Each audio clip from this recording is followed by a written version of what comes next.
How do you win back your time using generative AI? It's one of the most popular questions that people always ask us is not just how do I use this, but how do I get a good return on using generative AI? How can I get time back? That's what we want. Luckily for you, that's what we're going to be talking about today. I feel we've kind of got it solved. So we're going to be unwrapping that today and more on Everyday AI. Welcome if you're new here. My name's Jordan Wilson. I'm the host, and Everyday AI, it's for you. It's for us. It's helping everyday people not just learn generative AI, but how we can all actually leverage it. Practical guides to actually make it work for us. All right. So if you're new here, thanks. Make sure to go to youreverydayai.com. Sign up for the free daily newsletter. Yes, this is a podcast. It's a live stream. But to be honest, the newsletter, that's where you actually put all of this into action. It's nice to listen and to interact and to learn new things. But the newsletter gives you the guide. It lets you know exactly how it's done. And also on our website, if you didn't know, we have a backlog now of 180 episodes. I say it is literally a free generative AI university. Whatever you want to learn, you can go on and click sales, and you can listen to all of our different sales interviews, or go back and read all of our different back newsletters as well. So make sure you do that. But before we get into the topic, let's first go over what's happening in the world of AI news. So Rabbit is teaming up with Perplexity for its new R1 device. So Rabbit has released its pocket-sized A1 device. They announced it about a week and a half ago at CES. So the R1, and it acts as a universal controller for apps. All right, so Rabbit has just announced that their R1 hardware will be powered by Perplexity AI, one of our favorite AI tools for its large language model search, with a free 1-year subscription for the first 100,000 buyers, which I thought was pretty cool. So this advanced service offers file upload support, a daily quota of 300 plus queries, and the ability to switch between AI models. All right, Meta is making some moves over the last couple of hours, and now they are publicly now focusing on artificial general intelligence, or AGI. So a couple things to unpack here. We're going to go through them quick. So Meta is shifting its AI research team, FAIR, to sit under its product organization with a focus on building AGI. It's an important shift. Make sure to read about more on that in the newsletter. But this move is streamlining their AI research and development while also navigating the legal, policy, and brand landscape in the increasingly scrutinized space. So Zuckerberg is, like I said, he's going all in on his interest in building AGI now, and is openly discussing the company's efforts in acquiring talent and the compute power needed to reach AGI.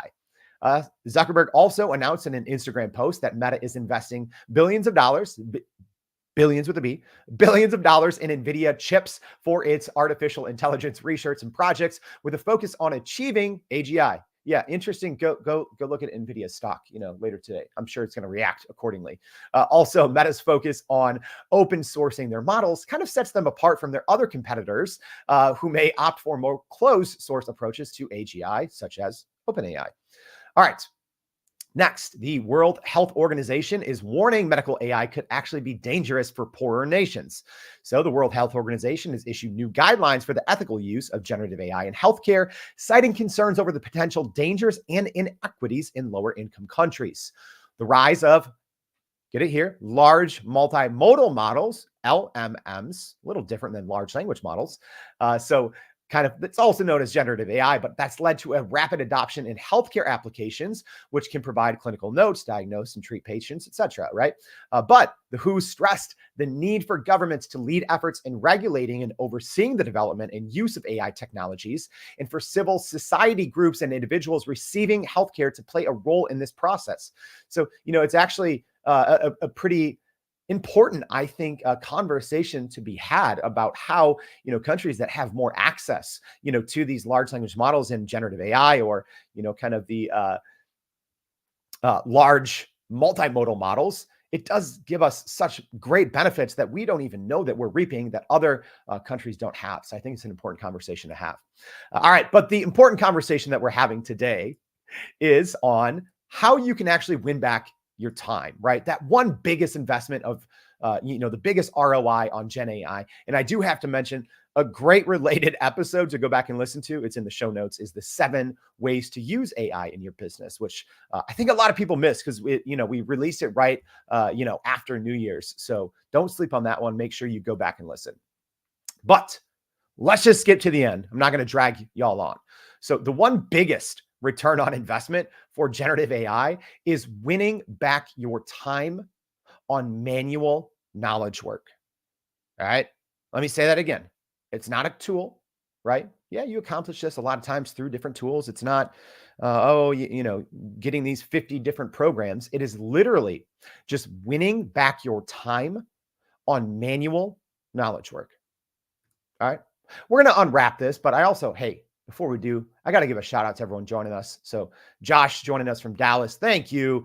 Tara joining us, Megan and Cecilia, Michelle, love y'all joining, but let me know, Daniel and Thomas, everyone joining, or Kansas City, our Woozy Rogers or Karan.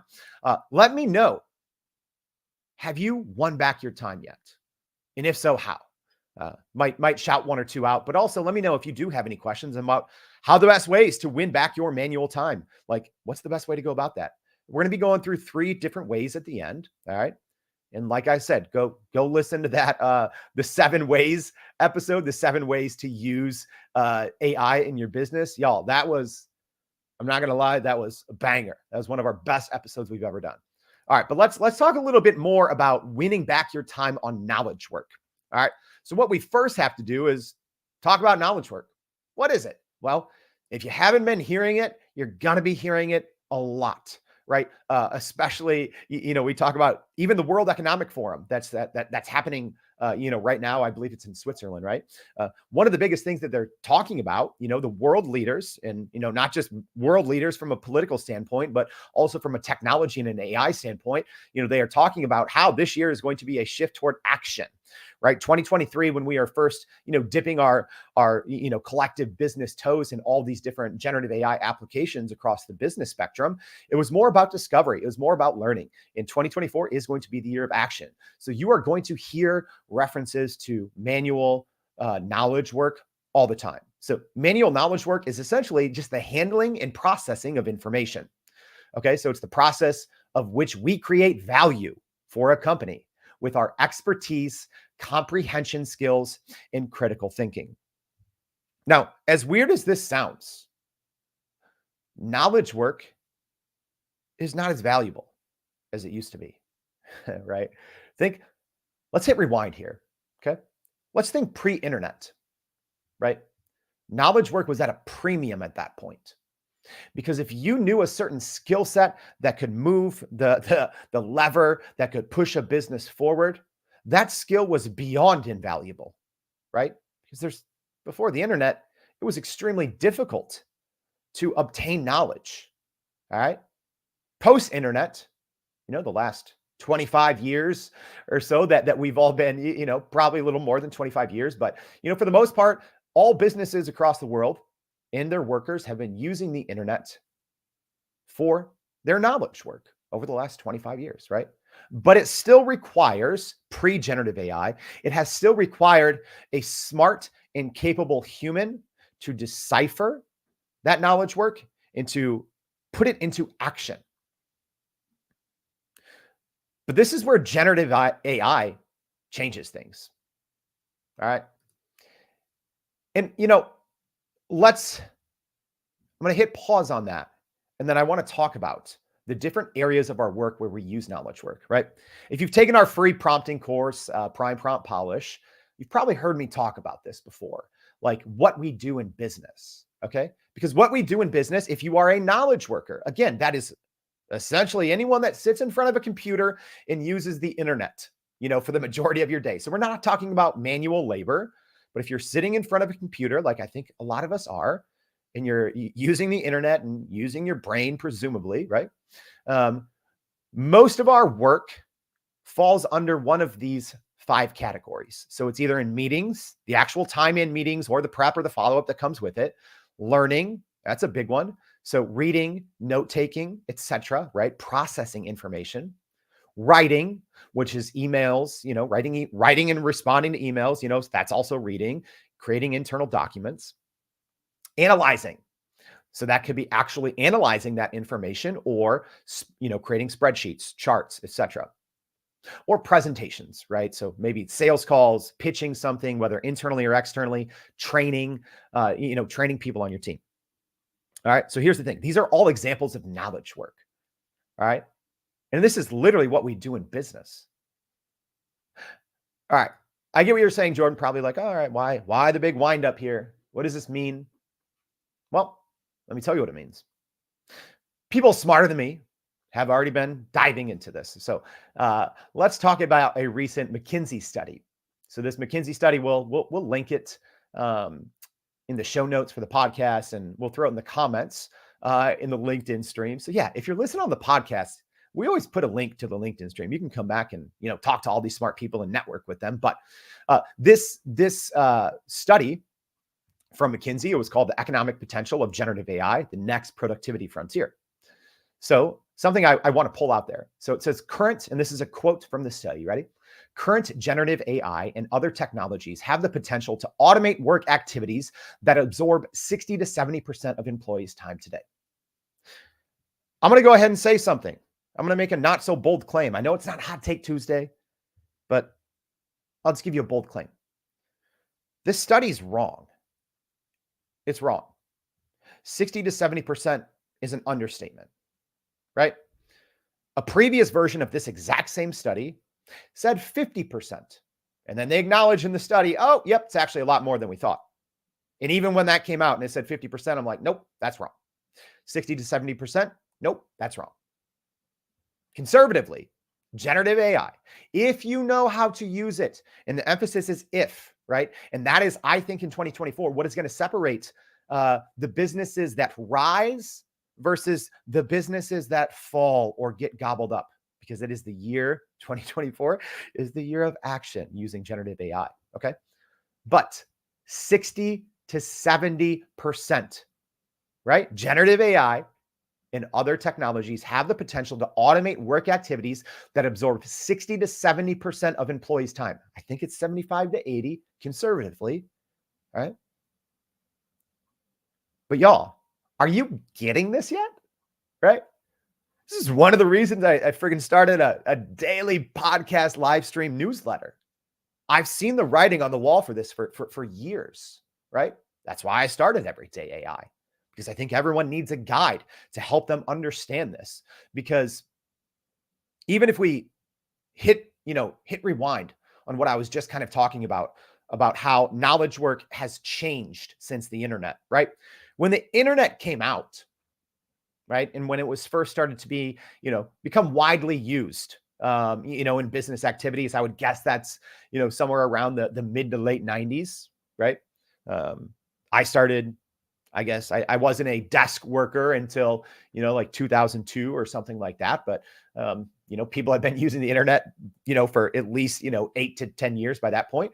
But employees and companies at the advent of the internet had time, right? I've talked about this on the show all the time. You easily had, whether you were an employee, maybe you just didn't want to learn to use the internet, or if you were a company and you were like, we don't really need a website. We don't need to put our products and services up there, right? I'd say easily you had 10 years, probably more in some cases and in some industries, right? Easily. It's not the same for generative AI, because here's the difference. The internet changed how we shared intelligence. Generative AI creates intelligence. I don't care what anyone says, right? Y'all, I've talked to the leading experts. I've spent thousands of hours over the years using AI technology. It does create intelligence, right? In the same way that a knowledge worker can look at something, can read a document, can process it, think about it critically and analytically, and create something of value on the back end, right? That's what a knowledge worker does. They read or process something. It's a three-part step, right? You read or analyze, or you read something, okay? You analyze it in your head, and then you apply something or you do something on the back end. Okay. So the internet really only changed the first part or two. It didn't do anything on the back end. It couldn't apply, a strategy or write something or create something on the back end. That's why generative AI changes things. It is not like the internet. It is as far from the internet as possible, which is why, I almost vomit in my mouth when I hear other people talking about, oh, look at the internet. Look at what it did. That's not how generative AI works. It creates intelligence. I will argue with anyone on that. All right.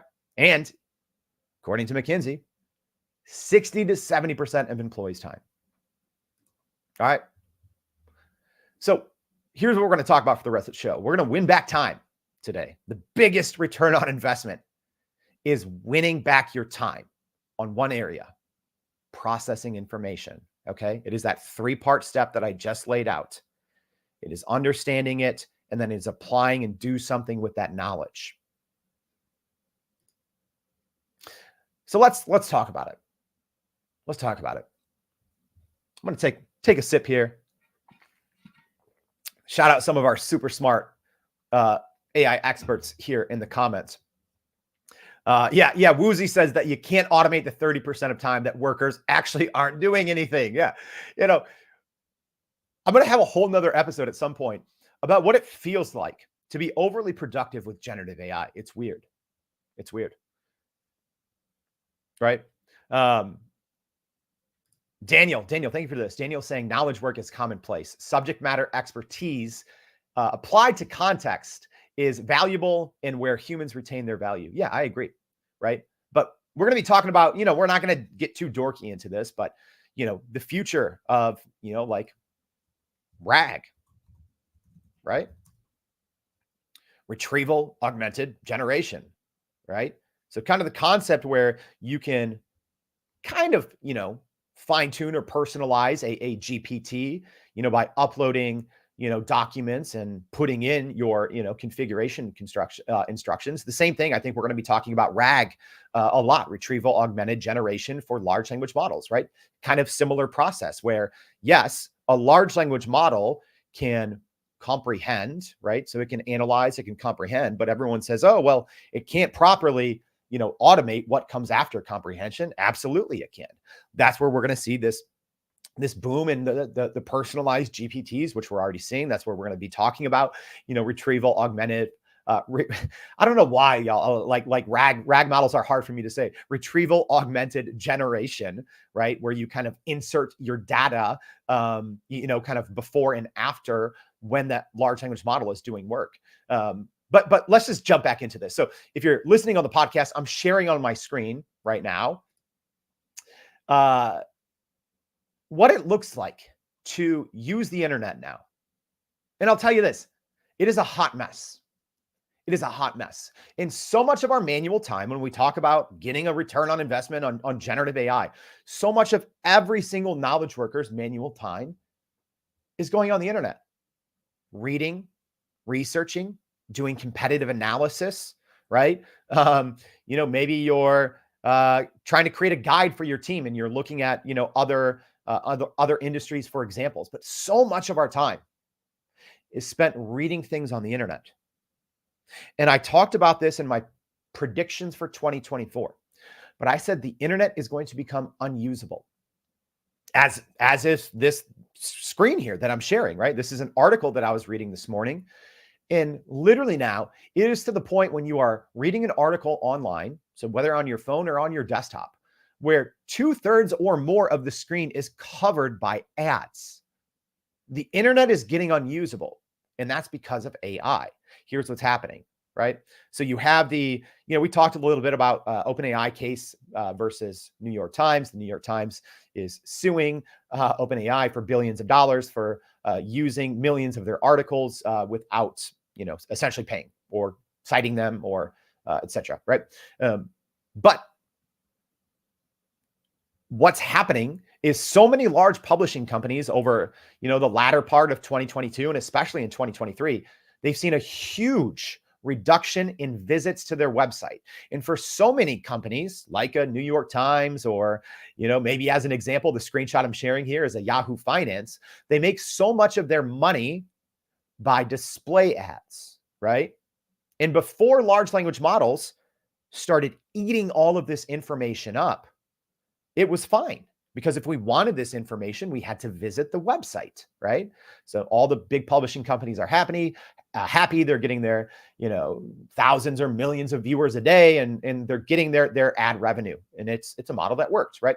So what happens then when large language models just gobble all this up, and we no longer have to go read, 10 different pages when we're putting together that new policy, right? We don't have to read, 8 different, articles on this new technique that you're trying to reach your team, or that you're trying to teach your team. So this is what happens now, is an unusable internet, right? Where publishers, because they're losing money largely to large language models, right? There's been so many studies that are showing it. That's the correlation. So now they're plastering their sites. So still, if you're a knowledge worker out there, you probably experience this, right? The internet's becoming unusable, which means you're wasting time. You are wasting time if you're not doing this first part of, analyzing and processing information via a large language model. So let's talk about what that looks like. So I'm sharing on my screen here an example of doing this, right? So let's just say, hey, you're 8 different articles that you need to read to, analyze them, to take notes on a new program that you're launching within one of your departments, right? So you're reading all these articles, you're taking notes, and you're building something similar for yourself. So you're seeing who's done it before, you're following the blueprint, right?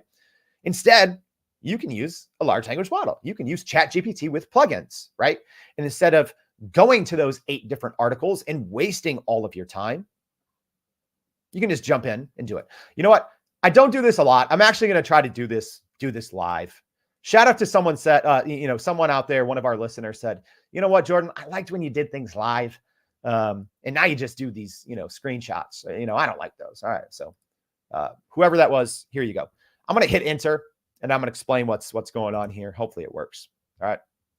So here's a way to win back time. All right. So I am in ChatGPT with plugins. OpenAI, please don't take plugins away.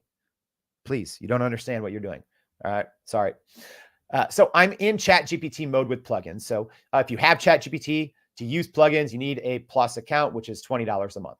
Okay. And then you can go into plugins mode and you can install different plugins. So some of my favorite plugins, and yes, I'm talking about plugins on a show about ROI on GenAI, because I honestly think that's still one of the best ways to win back the most manual time for any knowledge worker, is by using internet connected plugins. Okay. So in this example, I'm using a web reader plugin. That's the name of it. So I just hit enter on this prompt. So this is all happening live. I'm letting it process below. So I'm saying, please give me a brief summary of each of these articles using the web reader plugin. Okay. And then I'm giving it some directions on keeping it succinct, how to complete the task, and also a little bit about what I care about as well. Because the other thing that makes the internet unusable and very hard for knowledge workers is kind of the advent of, not the advent, but the resurgence of, SEO over the last 10 years. So what a lot of people found is, hey, the more information I put on my website, the more words, the more likely it is I'm going to get all these clicks and get all these users. But here's the thing, 80% or more of what's on articles is fluff. You are wasting your time, right? You're going to read a super long article, spend, 12 to 15 minutes on it. And then you're like, all right, well, out of that 12 to 15 minutes, 1 minute was useful. I just wasted all this time on a bunch of fluff, right? It's like if you ever are looking for a recipe and it's like, why is this 50,000 words for a recipe, right? And you got to find it, you got to search and hunt for it. So by using a large language model, by using ChatGPT with plugins, we can take that 12 minutes to find that piece of information into 12 seconds by using a prompt like this. And what I'm doing is I'm giving the web reader plugin all of these articles all at once. And I'm saying, be my knowledge worker. If I read these, I think on this example here, I have like 5 articles, right? If I read those 5 articles, if they're 12 minutes each, that's an hour. That's a lot of time, right? This is already done. It probably finished in a minute.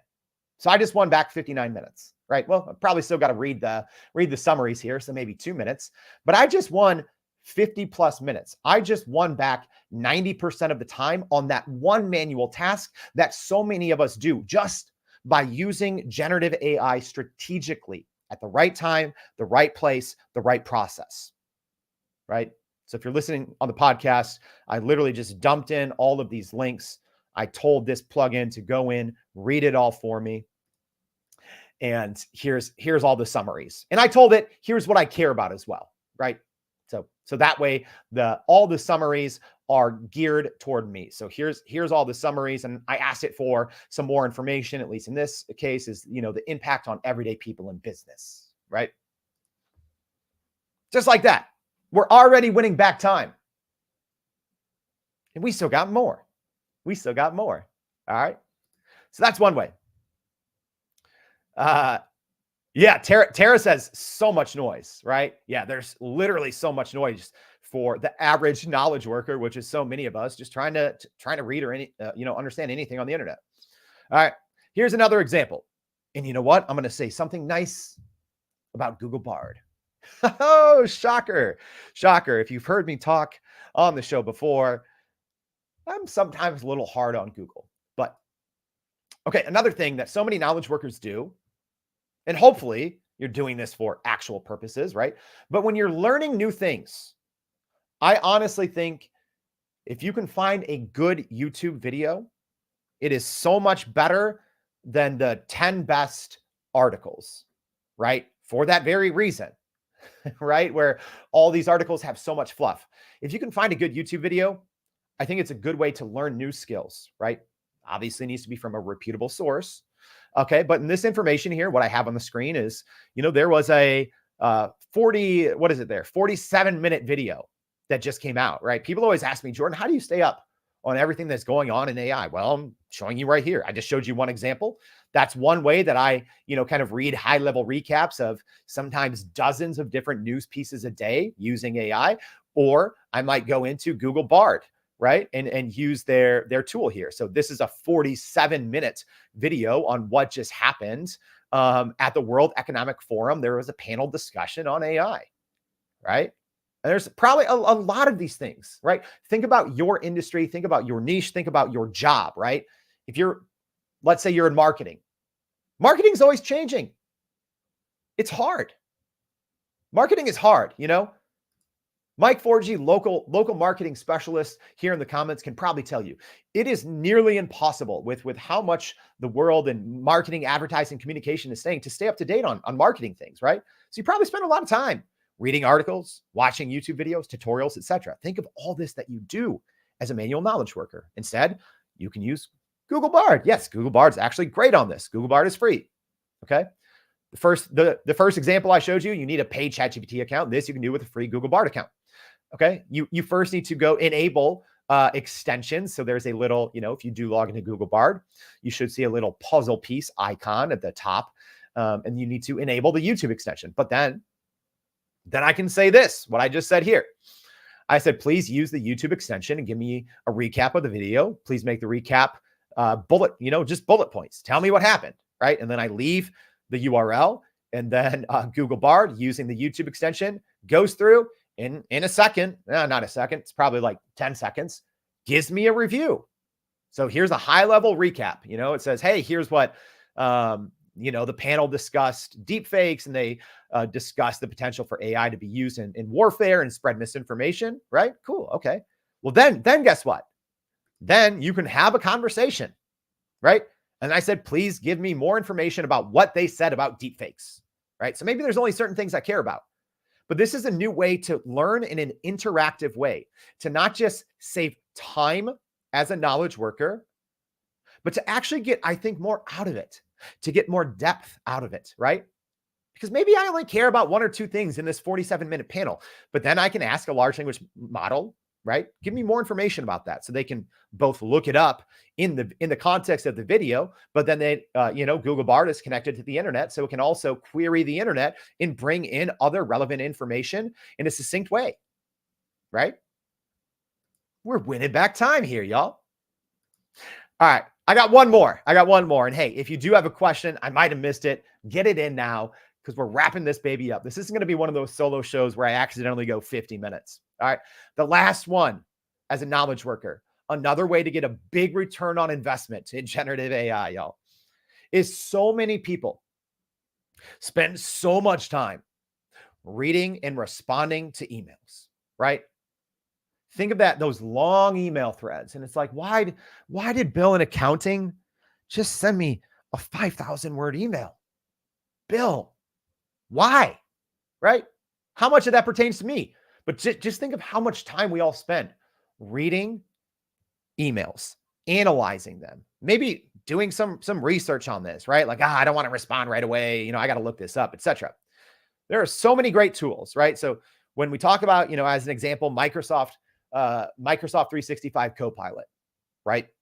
AI on your desktop. It can read and analyze everything. And then you have, that's more for enterprise companies, but then you also have the new Copilot Pro, which is for literally anyone, right?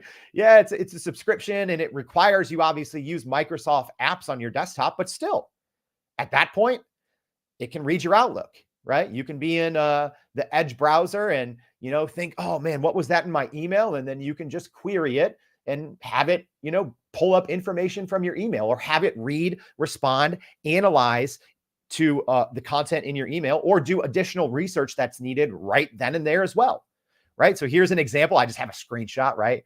I have a couple Chrome extensions that I use to read and respond to my emails when they're long, or maybe if I'm stuck on a word, because here's the thing, y'all, how much time have you, I'm a journalist. I won a bunch of writing awards way back in the day, but I spent almost not a decade, like 7 years as a professional writer. And even I sometimes get like tongue tied, or how do I say this? Or, how do I say this, politely or with tact, or, how can I bring a little humor, right? Use AI, use generative AI. With how much time you spend reading and responding to emails, use generative AI. That's why in that, 7 ways to use AI in your business, I went through 5 different ways that, no, probably I think 7 different ways that you can use generative AI to help you read, respond, analyze emails better and faster. All right. So y'all, as we wrap up, I want to say this. Easily. And I know technically this is return on time invested, right? And that didn't ring as well. Gen AI, the biggest ROI for Gen AI had a nice ring to it. But the biggest return on your investment is winning your time back on manual knowledge work. Okay? This isn't the pre-internet days. This isn't even the post-internet days. And I know it's weird and it's a process, right? Because part of it is a lot of maybe why we're in the position that we're in, why we're, working for the company, or, how we achieved our title of, director of this department, maybe came from those skill sets, the critical thinking, the analysis, right? That now you should be handing off to generative AI. So I know it sounds weird because you're probably thinking, oh no, AI can't read and analyze like me. It can't put together a pitch like me.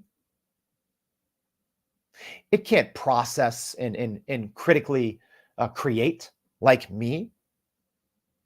My skills got me here. Guess what? It's your Gen AI skills that are going to keep you there or to keep you rising.